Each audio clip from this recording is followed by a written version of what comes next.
day in, day out. People are worried about their data. We do not trust the state with their information, even though, let's be honest, they've already... Natasha, thank you very much indeed. Natasha Clark, LBC's political editor. So by successfully removing more people who are here working illegally from the UK, through doing more checks, does that actually undermine the argument for having digital IDs in the first place? Alexander Ossad is Director of Government Innovation Policy at the Tony Blair Institute. I don't think it undermines the argument at all. I think what it shows is that the government takes the problem of illegal work very seriously, understands that this is something that is top of mind for people in the UK, and they are working to deliver results in this area, and that is fantastic to see. But at the same time, I think we should recognise that there is a much wider systemic problem here around rogue employers, around people being exploited and sent into the UK by gangs from abroad. And this is part of the solution here, is for digital ID to come in. But if the government is saying that the reason they were able to do more of these deportations was to enforce laws that already exist around illegal working, they're just increasing the number of raids, very good thing. Keep doing that. Let's just keep doing that. They should keep doing that. But at the same time, we know that enforcement is not massively well targeted.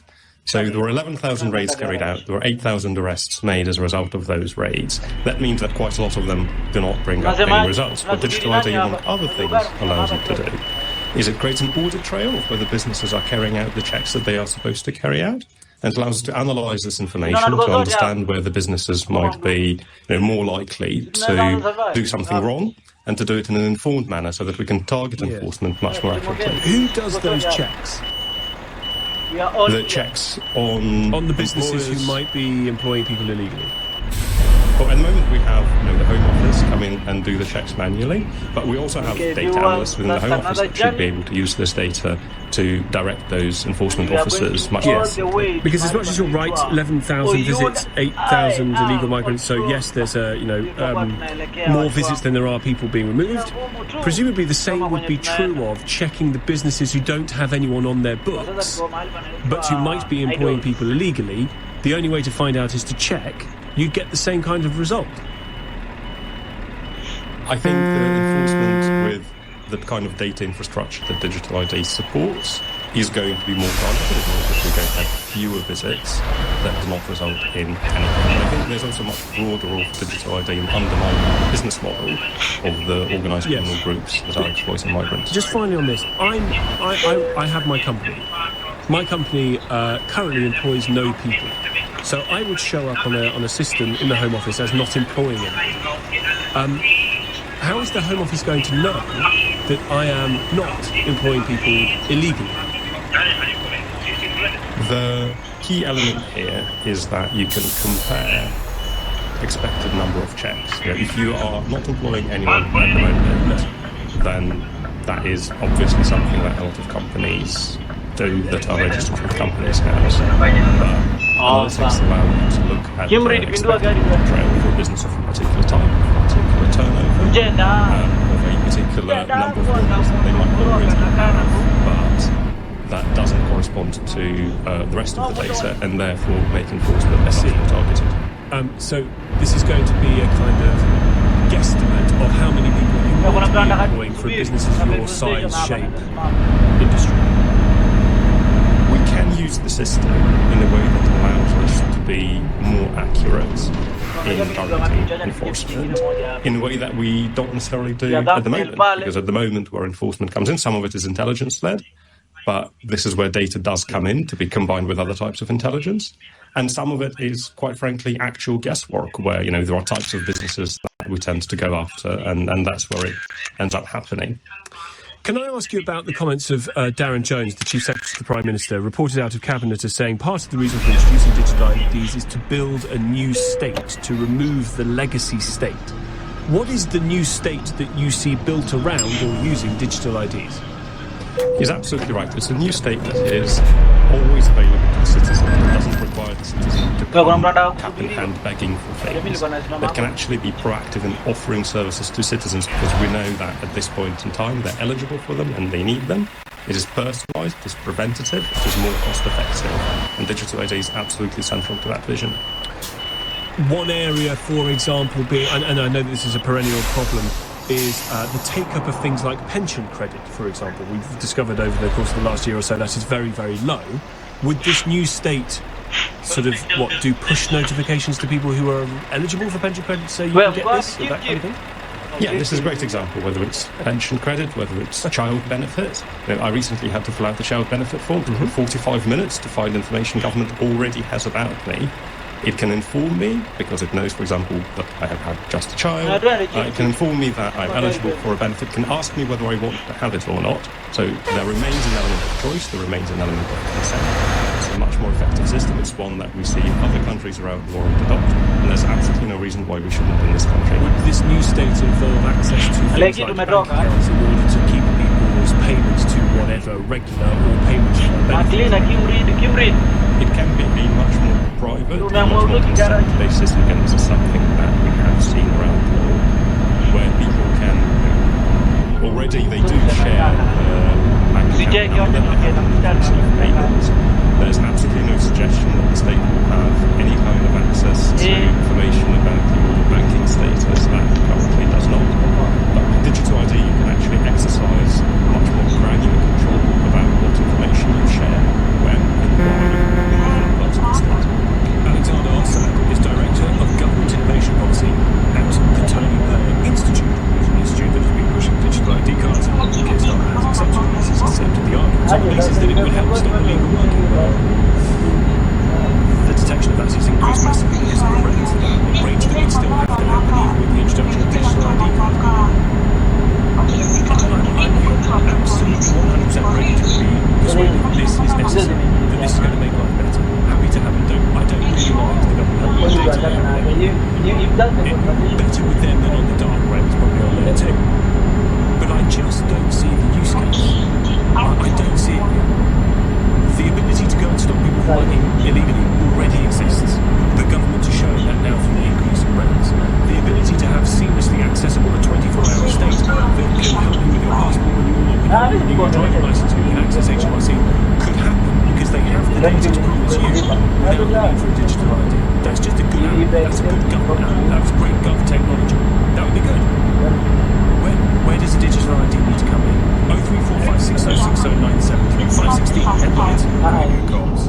25 people have been killed in Haiti as a result of Hurricane Melissa, but Jamaican officials say it's still too early to know. Number 10 has confirmed Hanish Kabatu was given £500 not to disrupt his deportation flight to Ethiopia. And the Prime Minister has refused to stand by Labour's manifesto promise not to raise taxes on working people. LBC weather mostly dry and clear tonight, a few showers lingering in coastal areas, lows of -2. BBC travel on Jamie's night is evening flights 25 on clockwise straight between 23 for South Nibs and 26 for Waltham Abbey. One lane is still closed in the Hillstown for repairs after a serious accident this morning. Now as drivers avoid those M25 queues, the North Circular is stop-start eastbound from Finchley to Edmonton. Still on the M25 anti-clockwise are patchy delays from 9 at 11 to 6 at Goston and 14-minute delays anti-clockwise to the Dartford tolls. The A2 is struggling out of town from the Danson interchange to the M25 along the tube. There's no measure passing line from Baker Street to Albany Gates with severe delays on the rest of the line. That's caused by points really early, which is fast. Tonight with Andrew Marr from 6 p.m. Tonight I'm joined by the wife of a British journalist arrested by ICE in San Francisco and facing deportation after criticising Islam. I'll be talking to the archaeologist whose won damages from Steve Coogan, and after the Prime Minister Charlie to repeat his promise not to raise income tax or VAT, refused to do so, we'll be asking, is there a big U-turn coming on tax? Join me at 6. Tonight with Andrew Marr from 6 p.m. Listen on our free Purple Player app or the new LBC app. It's the most wonderful time of Booking Hero. On the beach, no dull city breaks. Like that, cottages and then on the city. Sure about that. Or you can take your pick from over 50 cities and thousands of hotels. Stop booking around and visit onthebeach.co.uk.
if they get involved. I didn't ring when I pulled out, and she never made it home. Sounds crazy, but it felt like a motorbike came out of nowhere. And I know the truth. I didn't look again. Drivers, take another look. Not a month to the Mayor of London and TfL every Tuesday. Tom Swarbrick on LBC. With cybersecurity from BT, solutions to help any size business stay protected. 20 past 5 time, Tom Swarbrick on LBC. The first argument you heard from the top of the British state was that digital IDs were going to need to be introduced in order to clamp down on illegal working. I'm here to tell you, I'm delighted to say that the government is clamping down on illegal working. They're increasing the number of raids that Home Office law enforcement officials are having to carry out, and that's finding more people who are now being deported. That's a very good thing. Why the need for digital IDs? Then you have the comments of the Prime Minister's Chief Secretary, Darren George, telling the Cabinet this week that we have to build a new state and shut down the legacy state, with digital ID making people's experience of that new state fundamentally much better. Sounds wonderful. We all know of the creaking, moribund parts of the British state. It would be a very good thing if it worked. If you could book your doctor's appointment on your phone via an app, if you could get your passport details sent off to HMRC, you're driving. Fantastic. Brilliant. Where's the need for a digital ID? Chris is in Skipton. Chris. My point is that if the country took ownership and we didn't have to individualise everybody's data, and every business company had a number and a license, which they already do, we can find the businesses a lot easier than they can find the people. And they say businesses, please send their national insurance numbers. All their digital IDs. Yeah, well, no, but what's the difference? There's no difference between national insurance number and digital ID. And my other side point that, I've got to show down all of that, like, it's not that. Yeah, no. But no, the people working for Uber, how would they work for Uber when they don't have a driver's license? They're illegal. He said, well, if they have a foreign driver's license, well, therefore, that could also be traced and they could be found to be illegal. That's my usually pointed out to you very directly, Chris, which I love to say. There are already rules in place to stop people working illegally here. They need to be enforced. Now, the introduction of the digital ID system is another method to deduce whether or not there might be people working illegally in a particular place, but it's still going to require enforcement to go and get them. To be honest, everybody's getting tracked enough. If we're not getting tracked enough by now, what's the next step? The next step. Better question from me, Chris. How are digital IDs going to make the tracking of people who might be working here illegally more accurate? Because one of the criticisms we've just heard is that there are 11,000 visits relating to illegal working practices, but only 8,232 illegal migrants. So you're doing a lot of visits that actually turn out to be duds. How do digital IDs make it more accurate? I don't see how it does. You could still do it through, like you say, HMRC. You can still do it digitally, and you can spot out where you should be raiding. Or, before, you don't even have to do the raid. You could just ring up the business and point it out that this person's illegal. Please send them to the local police station. But how are you going to know? How are you going to know that they're illegal? Presumably the business owner, national insurance number. Every single person is not registering that person as employee because they know they don't have a national insurance number because they've employed them. Yeah, they're not. But then you get people that the travelling community, like as well, like they have a right to work here, don't they? They have a right to live here. They don't have these things. They're not going to get a digital ID card. I don't know how you're going to force people to get them if they don't want them, even if they're compulsory. Chris, thank you very much indeed. Just follow through. I don't know whether I'm overthinking this. Follow through with me on this. I have a business. I don't employ any people. My business is registered on Companies House. The Home Office have a duty to make sure that I'm not employing anyone illegally. I still employ no people, officially, according to Companies House. No one on my register. The Home Office get in touch with me to say, hello, company of your size and the business that you're running, we're just checking, do you employ anyone? And I say no. And they say, well, because we've got no one registered through the digital ID scheme with you as being employed. I say, no, I haven't got anyone employed. I say, okay, thank you very much. They call back in 3 months, I know, 6 months, a year. Hello, have you got anyone employed yet? And I say, no, just me, one-man band over here, doing my business, carrying on. Well, we think our algorithm tells us that a business of your size ought really to be employing people because you're turning around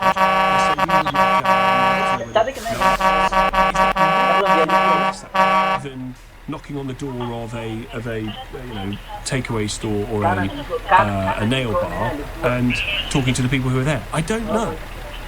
03456060973. Eric's in Penzance. Eric, how are you doing? I'm all right. How are you, sir? Under pressure as usual. The immigration people should all be sacked. If they went to 1,000 places and only got 1,000 deported, that's a strike rate of about 8%. If you ran a business and put all that resource to it and you only get a strike rate of 8%, you wouldn't have a business. They found 8,232 illegal migrants who were arrested. Where's the 7,000 they didn't deport then? So far, only 1,000 have been deported, but that takes time. So let's give the let's give the government some credit. That is up. The arrest of people working illegally is up 63% from last year. That's a pretty good go. Bitch about the way you started from there, you started records last year. There's all the gravy train workers from the top down, and they should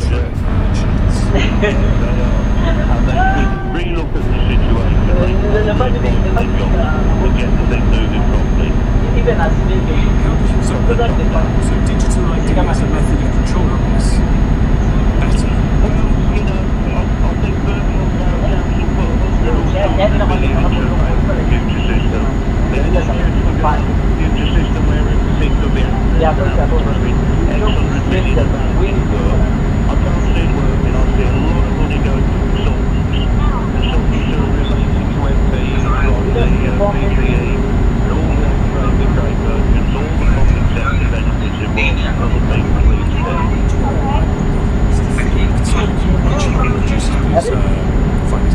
What's the current spend? Thank you, what's the current spend on the COVID? When Eric describes gravy train merchants, I can't think of a bigger bread and butter than the COVID one. I told you about this some time ago, but I'm going to repeat it about what I discovered in the contracts from the COVID one. So you can figure out how much it is currently costing. It is absolutely extraordinary. Eric, thank you for the call. 5:27, let's get a business update. Ben Kumar is here for the Seven Investment Management. The target for the government was actually the same as the last one. They're going to build 1.5 million homes by the end of potentially 300,000 a year over 5 years. But house builders are saying they're nowhere near. Yeah, the Home Builders Federation, which is one of the companies that actually build the houses, say, look, they went to the Office for Budget Responsibility and said, we're not going to get anywhere near this. Then a separate consultancy has come out and said, yeah, we think they're going to fall short by 880,000. I think your previous caller was just talking about, missing targets. If you say you're going to do 1.5 million of something and you do about half of it, you were wildly out in your estimates. The thing that's needed is a kind of building program. It's basically like the 1960s, which is the only time we've ever built housing at this pace, which was government supported to the max. It was a load of social housing. It was a load of essentially reassurances for the people, the contractors doing the work, that they were going to get paid whether or not the houses got sold at cost or not. And that is what's required. I just hope that the house builders are going to step up, because also there is this secret little bit, right? If all the house builders know, if they hit these targets, they will lose what they are probably need the prices for. So they'll make less profit. It's in everybody who's building houses interest to just build a few, sell them at a high price, rather than commit to, building 100,000 and knowing that you might take a loss. One of the things they say is extra bureaucracy, too much planning regulation. Some of it understandable, I think, particularly after things like Grenfell, you can understand why there's more to care taking over stuff like planning, but that is adding to their woes, they say. Yeah, and it adds to the time, the amount of different agencies that need to sign off on different bits of the house at different stages, particularly if it's not being centrally coordinated. I can understand the stress that goes along with it, because it just delays everything. You didn't get that sign off, so the plumbers can't come in tomorrow, which means the electricians can't come in the next day, which means I can absolutely absolutely get the frustration, and it causes frustration for people buying the houses as well. And what was it we were discussing the other day, Ben, about the consultation around increasing the cost of builders dumping rubble in tips? I think it's going to. Are you okay? Yeah, that's not even in yet. I mean, that's not going to help building houses. It's about 3,000%, wasn't it? So it was going to increase their costs. If you want to build houses, you're going to have to accept that there will be some waste that comes along with that. I think short of, I'm going to make this up, igloos everything else. There is going to be waste, and we need to find ways to either recycle it or deal with it, but they've got to be low cost. That's why you need central coordination to really tackle this kind of thing, to really get it going. Just see now, in a few years' time, as they've got the answer to the question about what to do next, there's the Prime Minister in 15 years' time saying, do you know, that feeling of buying your first igloo, getting the keys to your first igloo, we need that for every person in Britain. Ben, thank you very much indeed. Ben Kumar from Seven Investment Management. You're listening to Top Swarmer on LBC coming up. In the past, you had to go and get a prescription from a GP, which would take time, possibly create real problems in terms of access. It's the biggest change to sexual health services since the 1960s. Women can now get the morning after pill for free in pharmacies across England. More details after 5:31 news headlines. 25 people have been killed in Haiti after a river burst its banks following Hurricane Melissa. More than three-quarters of Jamaica is without electricity, making it difficult for officials to say whether there are any casualties on the island. Downing Street has admitted sex offender Hadish Kabantu was given £500 to not disrupt his deportation to Ethiopia. His claim that payment was an operational decision to avoid the risk of a delay to his return and running up higher costs. And French prosecutors say two suspects in a jewellery heist at the Louvre in Paris have partially admitted their participation. Earlier today, police acknowledged major gaps in the museum's security. LBC weather, mostly dry and clear tonight. A few showers lingering in coastal areas. Lows of -2. Nick Ferrari at breakfast on LBC. House builders have warned that government's budget watchdog ministers will not hit their target to build 1.5 million homes by the end of the decade. It's a further blow to Rachel Reeves. Let's turn to Stephen Turner, Executive Director of the Home Builders Federation.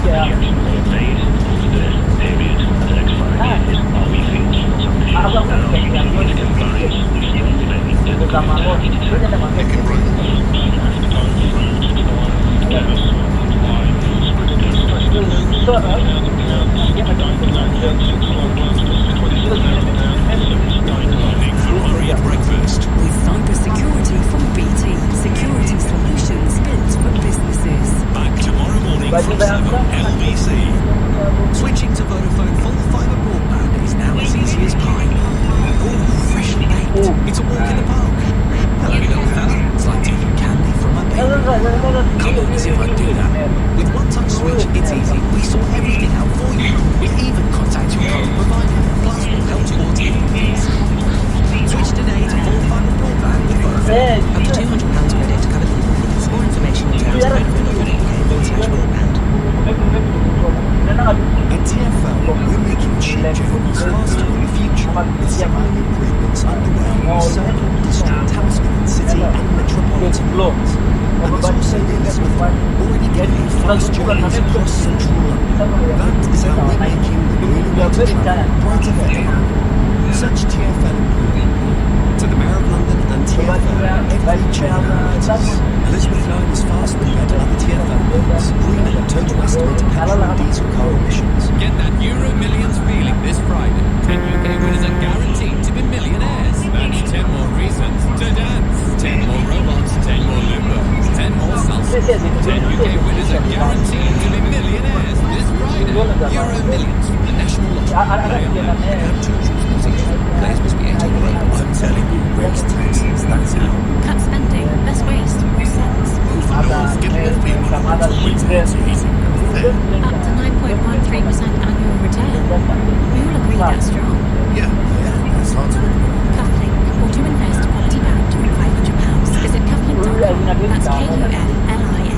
Register your interest today. Your capital is at risk. Tax rules apply to advisors and may be subject to change. Cufflink is authorised and regulated by the FCA. Tom Swarbrick on LBC. With cybersecurity from BT.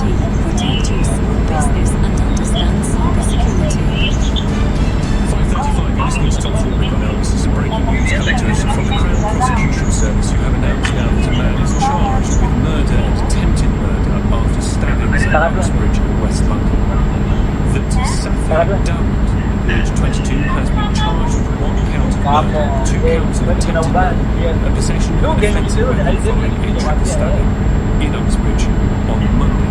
You'll be aware of the details of that. There's been footage showing some awful scenes that has been circulating online, but the CPS now saying that a man has been charged with murder, attempted murder, 2 counts of attempted murder, and possession of an offensive weapon. I'll look up to this change in the availability for morning after pill, which is now going to be made free for people in pharmacies. First, Jeff is working on digital IDs. Hi, Jeff.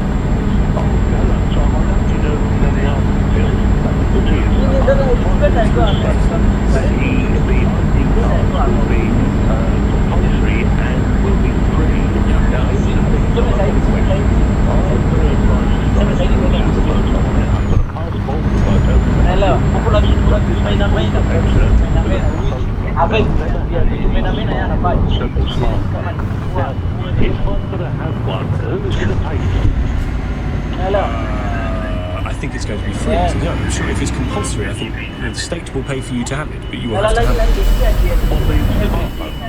Oh, I see. No, I think they're going to work out, because Jeff, you're absolutely right. Why should you be compelled to buy yourself a smartphone in order to have this thing? There's going to have to be a way of doing it sort of analog, to mean that you will be able to have one should you need one, which you will. I hope so. Thank you so much. But why do you need it? Well, they say it's going to be compulsory, you see. No, but why does it need to be made compulsory? For what? Why is it compulsory? Well, that's what the Prime Minister's told me. I know, but I guess my point is one sort of beneath that, Jeff, which is he's told you it's going to be compulsory. For what reason is it needed? Because you've got to be in the country to get one. You know, I mean, if someone's coming into this country and they don't arrive with an ID card, do they? This is the thing. They've got to get one, and they've got to have so many weeks or months or whatever to get one. Well, there are plenty of people who come in on work visas for whom biometric tests are done. So there's lots of, I guess the frustration, Jeff, I'm having is that there are lots of methods for the states to work out who a person is, and there are lots of laws on the statute already to enforce needing that documentation to work legally. It's just so hard to enforce it.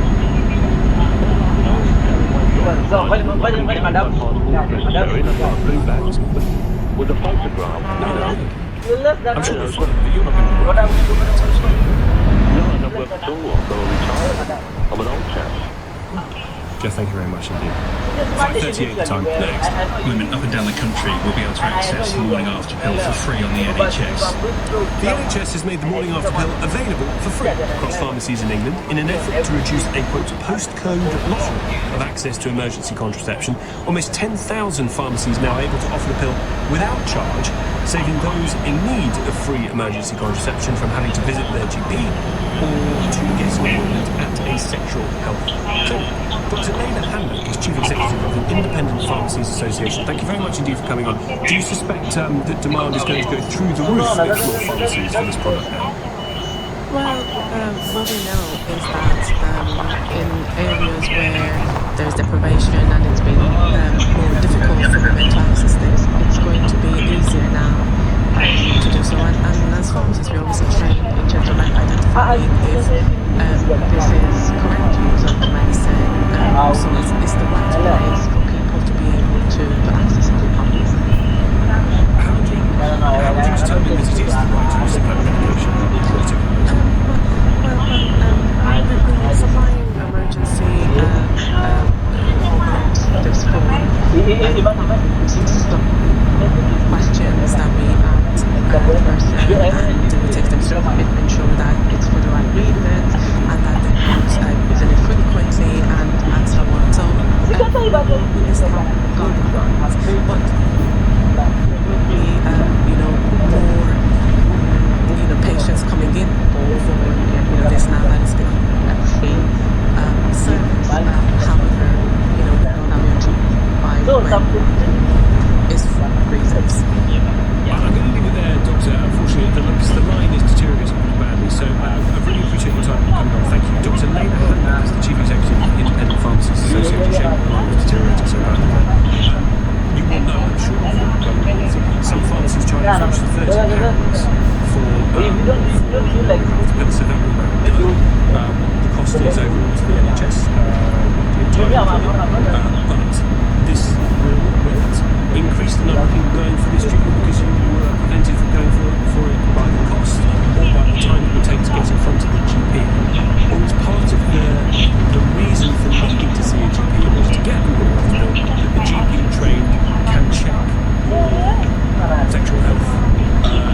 claim them all after them. It would be a good way of checking that everything's okay. Is that right? This is a good thing. 03456060973 the number. Dave's in Enfield. Hi, Dave.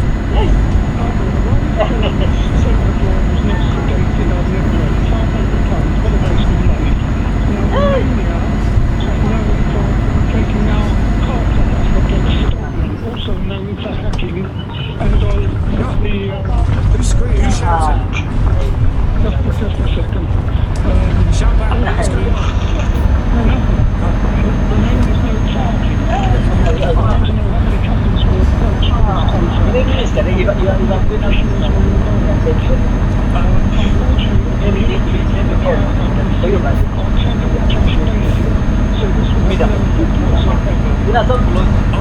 Dave, I really think that it would be a very good thing if whoever's in charge can digitise the state sufficiently that I have an app that allows me to do lots of different things that access different parts of the state that maybe prompt me to say, well, you know how much income you're getting, so you fall into this category of people, so you're able to get child tax credits, or you're able to get pension credit, or what have you. That I think is a very good thing. Depends on the supermarket and compare the last 5 years the cash that they get. What? Okay, sorry, I have to... No, I knew there was something going on, Dave. You can tell. Walking through a corridor, so I knew there was something going on. Dave, thank you very much indeed for the call. Can I bring you some news about the COVID inquiry? I mentioned it before in the news a little while back, and I like to follow through on these things. Reporting from the Telegraph this week suggests that the COVID inquiry has now become the most expensive inquiry in history, totalling up more than £192 million worth of spending. It started, as you know, in June 2022, so we've had just over 3 years, and it's currently costing £192 million to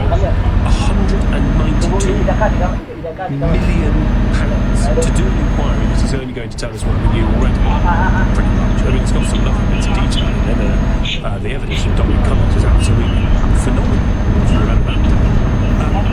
But that is an extraordinary rate of change. Trade, as the caller was pointing out earlier. Within that, some time ago, I was looking at some of the contracts that were out for tender. This is so sweet. I was looking at some of the contracts that were out for tender from the COVID. And one of them was of great interest. One of them was a contract for the provision of psychological support to people who were taking part in it. Taking part means people who were giving evidence. That literally means everybody from David Cameron, Boris Johnson, to the families of those who are bereaved from COVID. And the ask was that someone steps in and provides psychological support, whether it's on telephone consultations or indeed in person, to required by this contract, to be there at the site wherever this inquiry was being held, to provide support. That's a good thing. That's what you might need some help. So there's a person to talk to at the end of the phone line 24 hours a day, 7 days a week, or people in there in person as the inquiry is going on. For the period of the inquiry, so a number of years, they had stipulated, this is in darkness, so forgive me, but they stipulated several of the contracts what they thought the sort of hours of contact would be for people who might need this service. So I think it was somewhere about 6,000 hours. The cost of that contract was £6 million. And again, because I'm incredibly bored, I attempted to work out what the hourly cost would be of a consultation with a particular person who might need your services once this contract were up and running, based on the fact that it was out there for tender for £6 million. And it's about £650 an hour.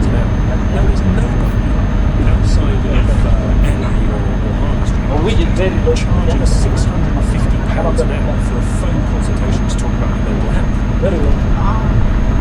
I mean, and you only need one of those. You've got a little business running to do, psychological support. You need one of those contracts and you're done. You're into it. That's it. Game on. It's on. I think that was absolutely incredible. And that's just one of the contracts involved in the COVID. 03456060973 the number. Tomorrow you calls after this. 5:45 headlines. Officials in Jamaica say it's too early to know that anyone has died as a result of Hurricane Melissa there. A 22-year-old Afghan national has been charged with murder and 2 counts of attempted murder following a triple stabbing in West London on Monday. And Downing Street says a payment to Hanish Kabanti of £500 was an operational decision to avoid a delay to his deportation. LBC weather mostly dry and clear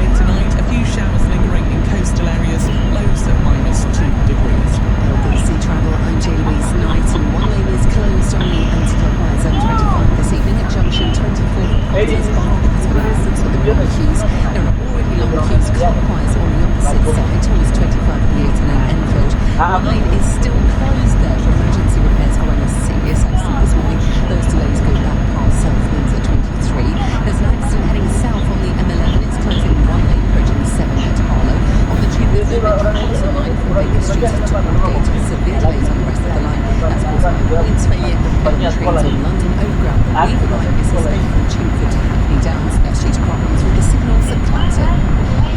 Coming up at 6 on LBC tonight with Andrew Marr. In the Commons today, the Prime Minister refused to say clearly that he would stick with his election promise not to raise income tax, national insurance or VAT. Something or nothing. Tonight with Andrew Marr on LBC. Owen built this business from scratch. Now it's all in the cloud. His ideas, his data, his future, which is fine. Until someone clicks on a link they shouldn't. BT Complete Cloud Secure protects your business online. It filters harmful sites and blocks malware for just £3.30 per user per month. Keeping Owen's business data, well, Owen's. Cybersecurity is everyone's business. Search BT Business Cybersecurity. T's and C's apply. Prices exclude VAT at 20%. 12-month minimum term applies. This is LBC. Listen on our free Global Player app or the new LBC app. Download it now from your app store. I'm telling you, raise taxes, that's how. Cut spending, less waste, more sense. Move north, get more people into winter. It's easy. Up to 9.13% under return. We all agree that's strong. Yeah.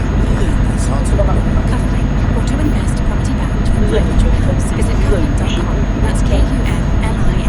Register your interest today.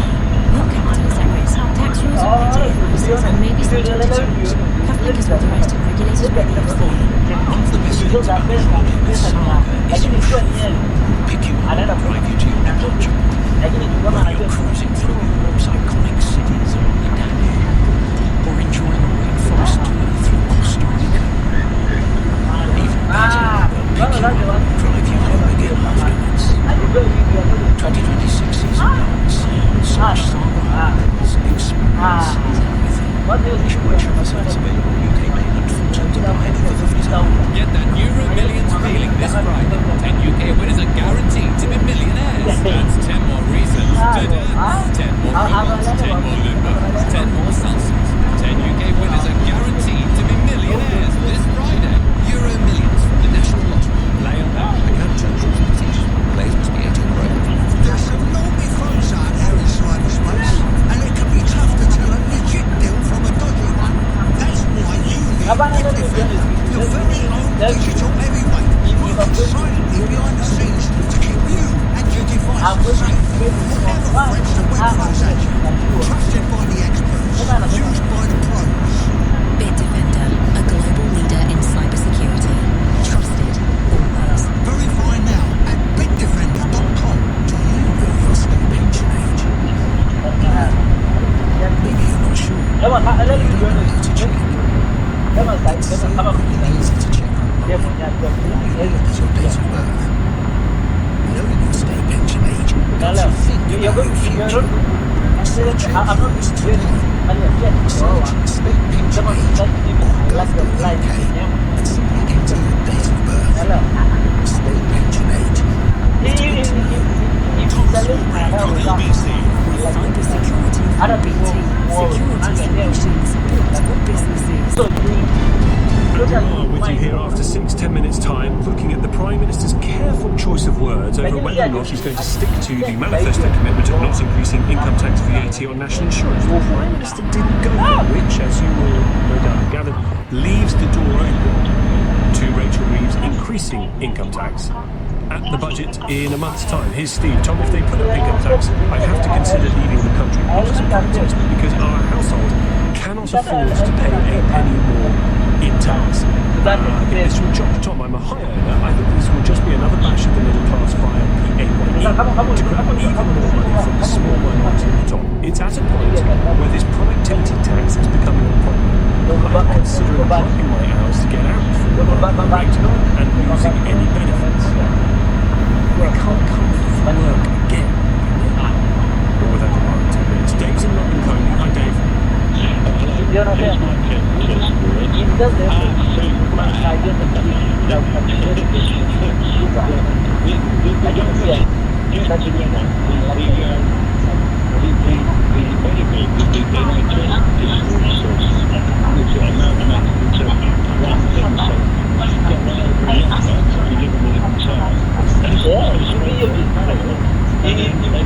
find out what it's all about, what makes you up, what the conditions are prior to employing you. They don't work for less. You've got trust. They've got to go through all the process of asking you all about yourself as well.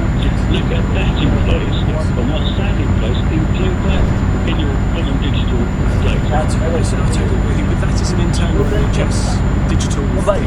It's not a digital ID compulsory for every adult in Britain, and maybe even, as we were told the other week, 13-year-olds and above might need this thing, because they can work. Well, they were talking, they've been trying to use for ages with the NHS, but it just failed miserably with all much expensive. And it really needs to be put together. So, you know, it's more important that your mother has a call while she's on holiday. She's not going to come to an early demise because they didn't know enough about her. Listen, I totally agree. It's absolutely untenable that still is the case in 2025 in this country. The number of hospitals that are still using, that are still paper-based. There are a number of hospitals in this country that are still paper-based. Ridiculous, ludicrous, cannot continue. So all power to central government, to local government, to the NHS to change that for the better and to make the state far more digitally accessible. Brilliant, fantastic. Still don't understand why I need a digital ID card. Neil's in Nottingham. Neil, do you? Hi, John. Not for the reasons that are being given. I think it's a classic case, if you like, of woolly thinking all round, really. I think the reason it's been brought in is heavily, mildly, it's more of a reaction to having to do something. But even the reasons that are being given for bringing the gender where Keir Starmer wanted to crack down tomorrow on illegal work, he could do that. He could give the orders, he could put some resources in, and he could do it. It's nothing to do with ID card. And he is. I mean, to be fair to the man, they have got a much better record of deporting people who are here or finding people who are here illegally than the government, because they're doing their checks. Keep doing it. That's fantastic. Keep going on that. Yeah, as I say, for introducing this one, that's seems pretty spurious, really. And anyway, at the end of the day, if the card is going to be used for legislation for enforcement purpose that people agreed with, you've got to put resources behind it. That's one thing having the card. You know, what are you then going to do with the information? You're not going to take action. It's going to make no difference with trying to take action as well. Then you're going to reach areas already that are priorities and provide taking up resources for something that's, if you like, being generous, idea worth considering, but there are lots more priorities that could and should take the resources that are available. I've already expensive the cost of the cocaine inquiry. That's 3 years, 192 million quid. It the cost of setting this up. Neil, thank you. Lee's in Brentwood. Hi, Lee. Very good. Honestly, you have to be realistic about this. In principle, of course not so. Why wouldn't we want everything centrally all accessible? But the reality is quite simple. None of us trust our government, and more importantly, the people behind the government that run accountable and unelected. So it starts off with a few things that are all linked, and then before you know it, all markets linked, bank accounts, whatever. And then, you know, there's been numerous cases where when the state goes after someone, they use all the means accessible which go after them, to silence them or whatever the case may be. More and more. So, you know, we're on a march for the social justice system. I just don't know that I completely come with you on the whole. It's a benevolent, clandestine trick to pull on an entire population to gain complete control of individuals' lives to lose their bank accounts. I'm not there with you. I don't understand the use case for it. I'm not there yet either. I'm not there yet either. But my point is that our government, over the last so many decades, continue to show that the general well-being of everybody is not highest on their agenda. I appreciate it. Thank you very much indeed. I just want to flag your attention, just before we come to the sugar climax of this programme, I want to flag your attention, please, to something coming up.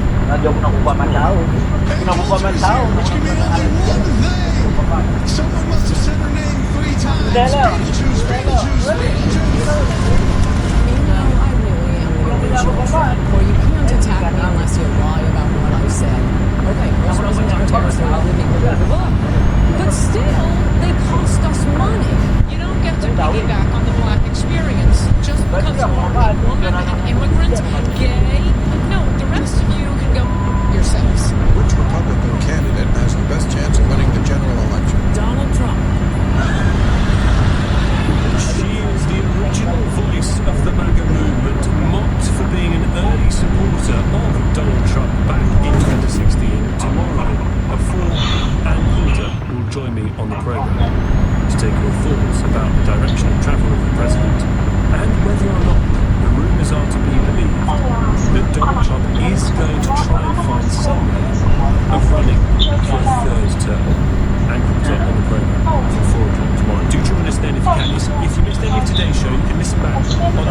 global and with the new LBC Everywhere, you can stay up to date with all the latest news and opinion.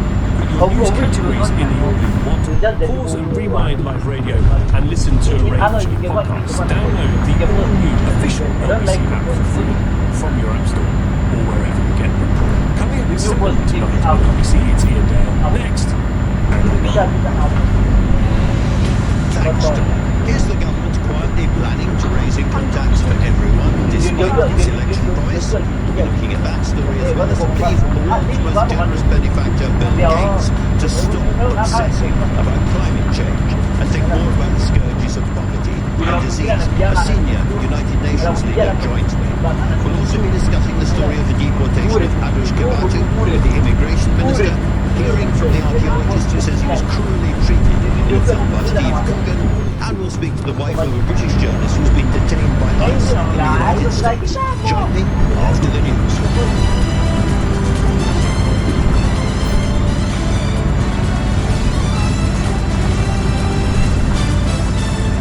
On your radio, on the LBC app, and Play LBC.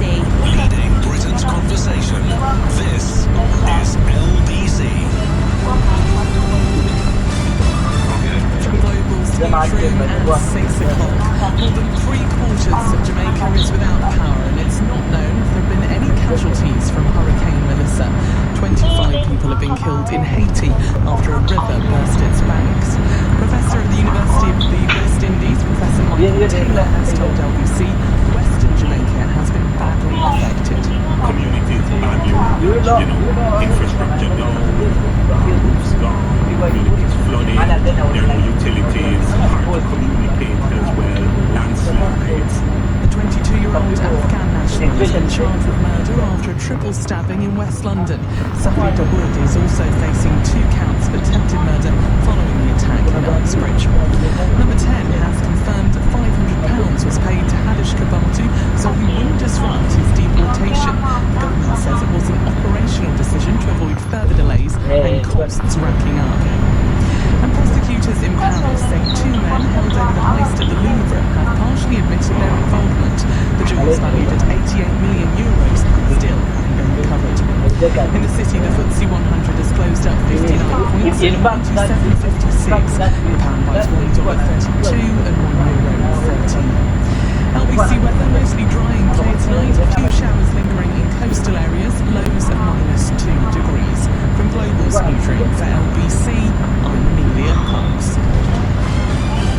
This is LBC from Global, leading Britain's conversation. It's 6 p.m.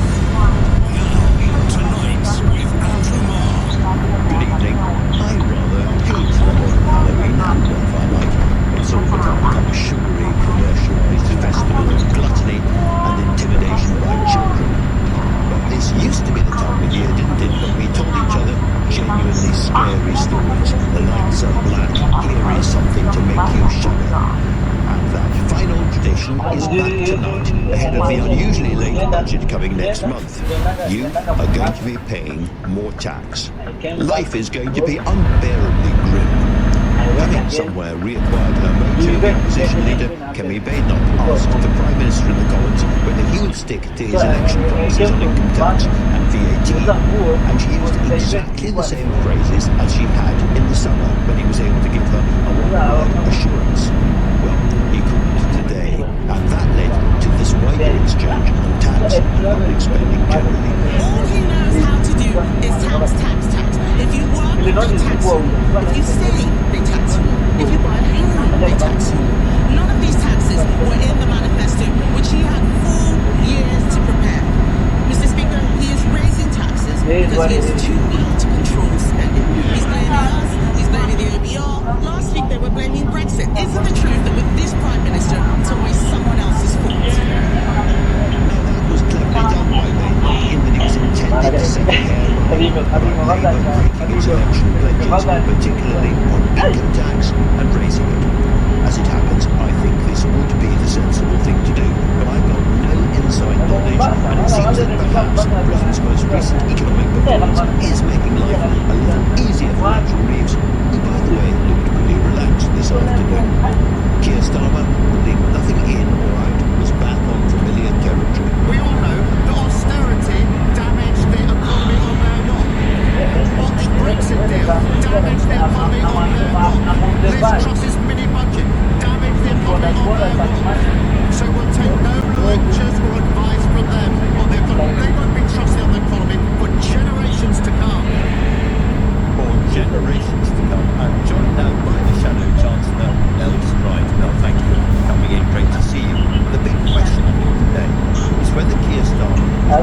the direct question, can we pay not like income tax and VAT?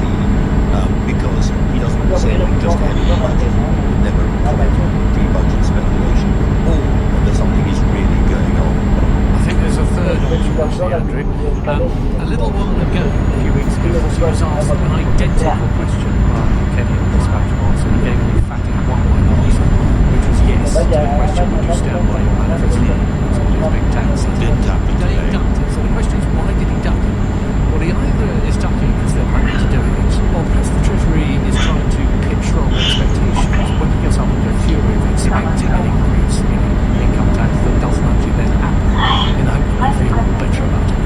But that doesn't get away from the fact that it's a huge loophole created by this government due to their choices, and they're all going to pay the price by working higher taxes, I'm afraid, in some form or another.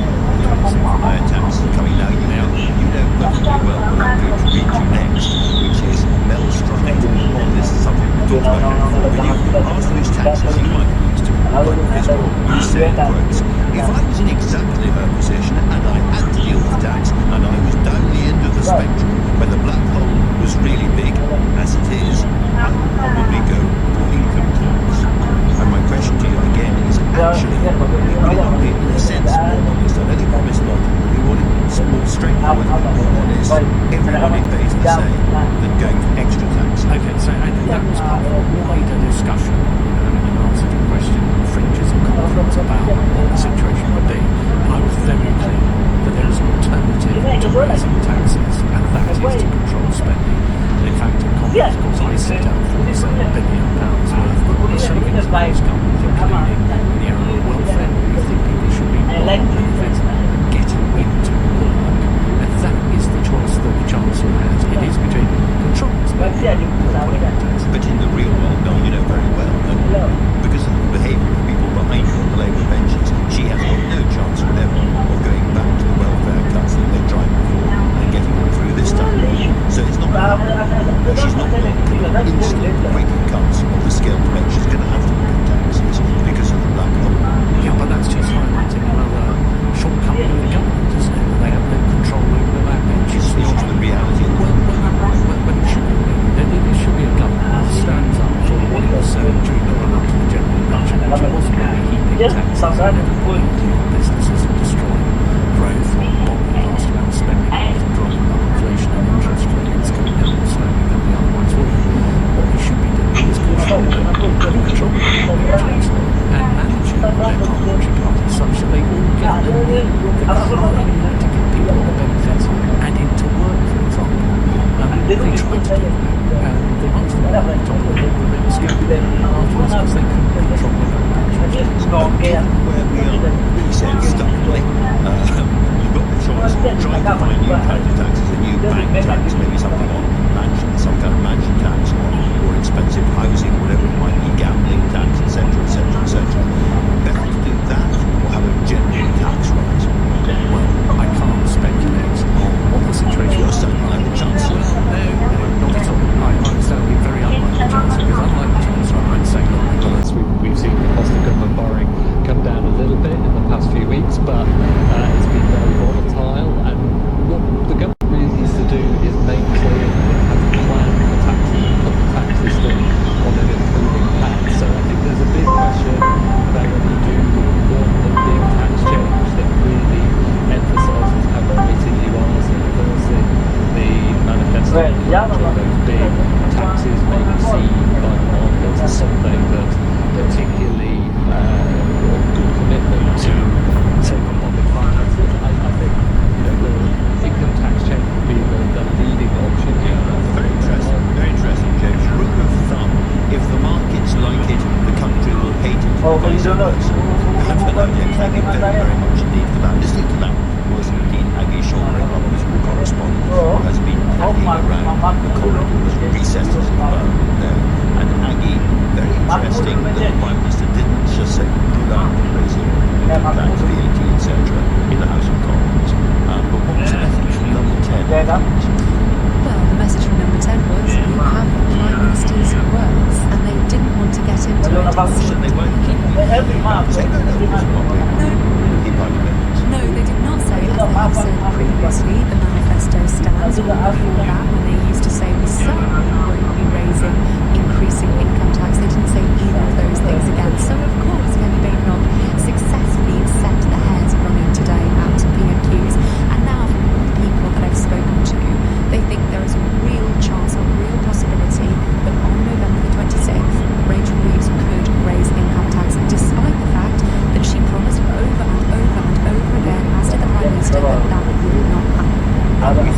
because we think we know there is a live conversation about that possibility going on in the heart of government.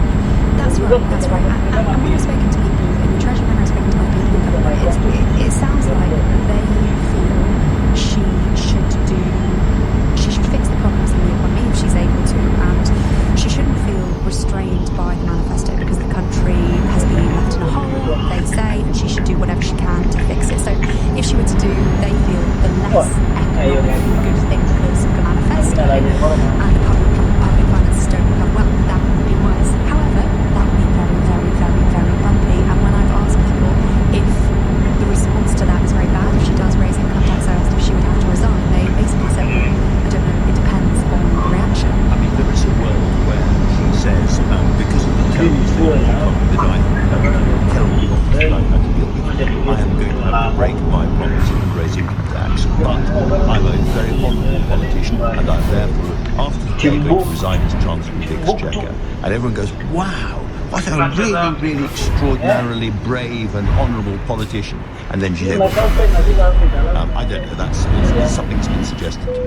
Yes, but, and I did put that to people today, the point they say is if Rachel Reeves stands up at the dispatch box and announces this and then says she's going to resign, well, wouldn't everybody say, but then it was signed off by number 10, so shouldn't potentially somebody hold on, else. what about that Kia guy? What's his face? Yeah. Indeed, No. so I think that would be a very difficult situation as well. The other side of this we haven't really talked about, let's talk very briefly, is that Keir Starmer keeps saying there's going to be no return to austerity. So to a certain extent, both he and Rachel Reeves are trying to reconnect themselves to Labour tradition and say, whatever happens, we are going to protect public spending, we're going to protect the National Health Service, protect health spending and education spending.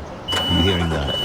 Yeah, very much so. And I think there is also some people think that raising the income tax by a penny to the basic rate would be a good thing to do because you would be able to spend more money and you would get out of that black hole. And also Labour MPs, they said tax rises are more palatable to them than cutting welfare. Well, there's something that perhaps many people in the country will not agree with.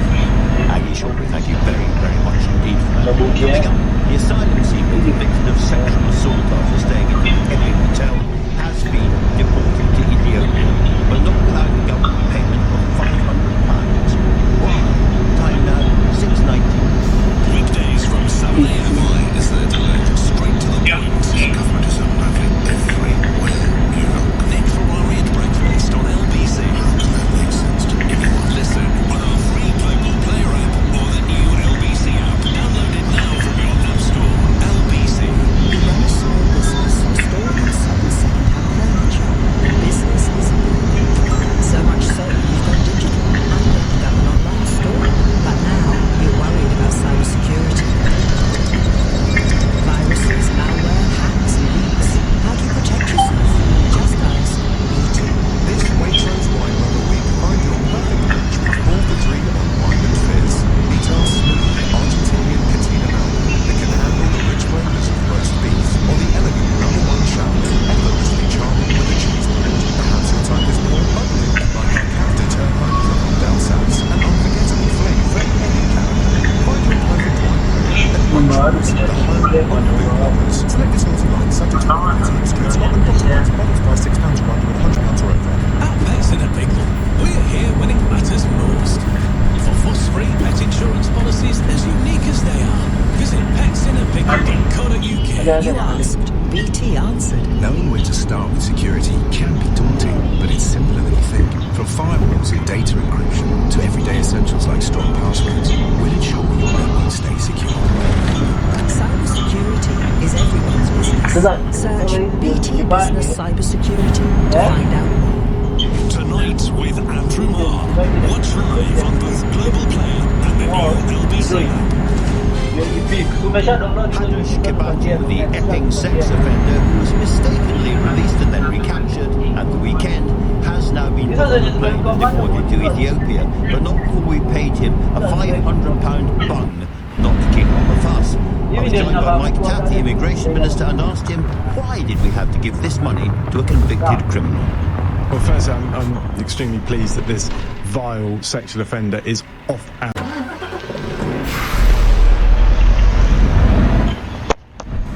Ndio mali wao wanasimamia tumetumia ajabu hizo vitu. Sasa mali hizo kilomita zimebaki zimechukua matano.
Jangan.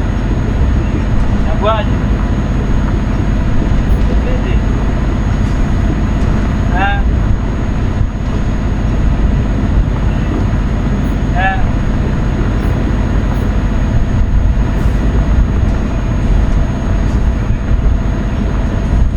Ini dia awak kali Ayoun.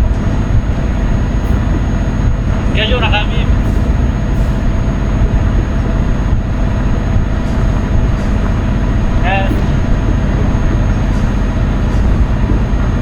Kabul.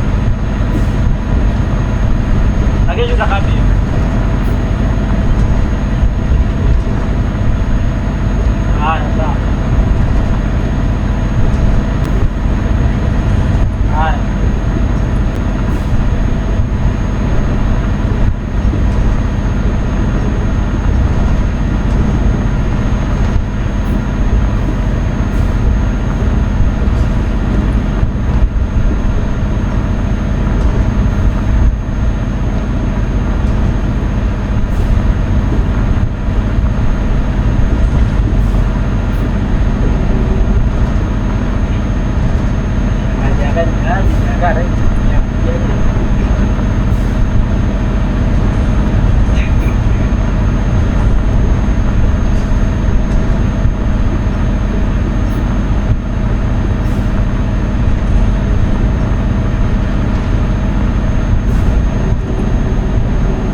Ya. Jadi kejuaraan kali Indonesia ya kamu cak, jualan tak gratis kan? Aku lagi bukan non, sih kita ini lah buat non.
Drink of 575.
Niko hapa na mpaka huku.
Angelica.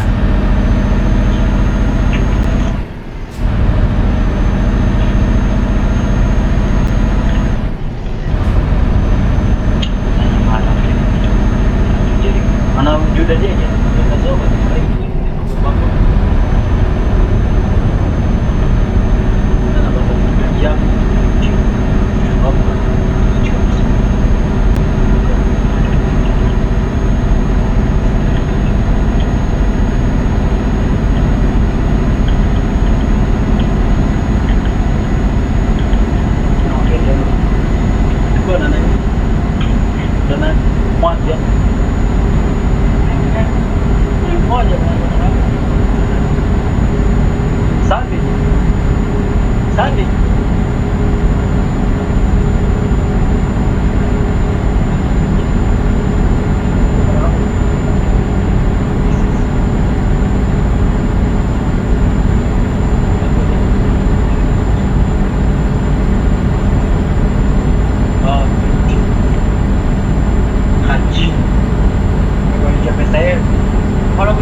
Ifika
that minutes.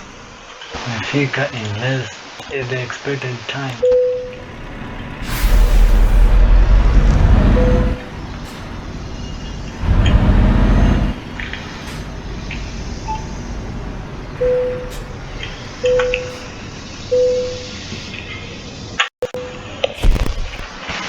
Excellent. 2505 kilometers. Excellent.